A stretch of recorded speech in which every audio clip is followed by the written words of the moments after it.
मी आहे महेश लोखंडे आणि आज आपण नवीन गोष्ट घेऊन आलोय, ज्या गोष्टीचं नाव आहे सायलीची जादुई चूक. आता सायलीने अशी काय चूक केली बरे, पाहूया या गोष्टीमध्ये. एका सुंदर गावात जिथे प्रत्येक गोष्ट व्यवस्थित आणि सरळ रेषेत होती, तिथे सायली नावाची एक लहान मुलगी राहायची. तिला प्रत्येक गोष्ट परफेक्ट करण्याची खूप भीती वाटायची, आणि कारण गावातील तर लोक खूप व्यवस्थित होते. तिचे खेळ पूर्णपणे व्यवस्थित असायची, खेळणी व्यवस्थित असायची. तिच्या पुस्तकातही एकही सुरकुती नव्हती, कारण तिला वाटायचे चूक म्हणजे वाईट गोष्ट आणि ती लपवलीच पाहिजे.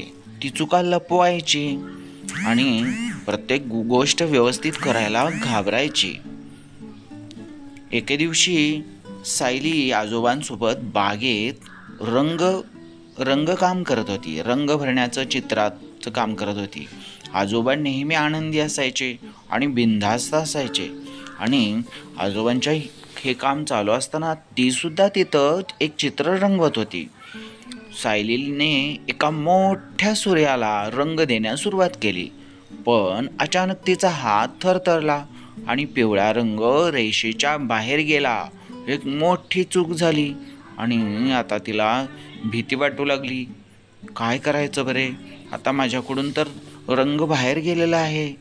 आणि सायली घाबरली. तिने पटकन कागद दुमडला आणि लपवण्याचा प्रयत्न केला. आजोबांना हे दिसता कामा नये, ती स्वतःशीच म्हणाली आणि स्वतःची चूक लपवण्याचा प्रयत्न करू लागली. पण आजोबांना ते लक्षात आले. आजोबांनी हसून विचारले, काय लपवते आहेस माझ्या सायली? सायलीने संकोचाने तो दुमडलेला कागद उघडला आणि चुकीच्या पिवळ्या रेषेकडे बोट दाखवले.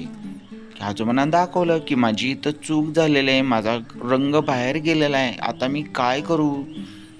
आणि आजोबांनी कागद धरला आणि त्या पिवळ्या टिपक्याकडे काळजीपूर्वक पाहिले. ही चूक नाही सायली, ते म्हणाले, हा तर जादुई क्षण आहे. झालं, आता काहीच कळेना सायलीला. हा जादुई क्षण कसा असेल? चूक होणे हे काही जादुई क्षण आहे? पण आजोबांना सांगायचं होतं की चुकातूनच माणूस शिकतो.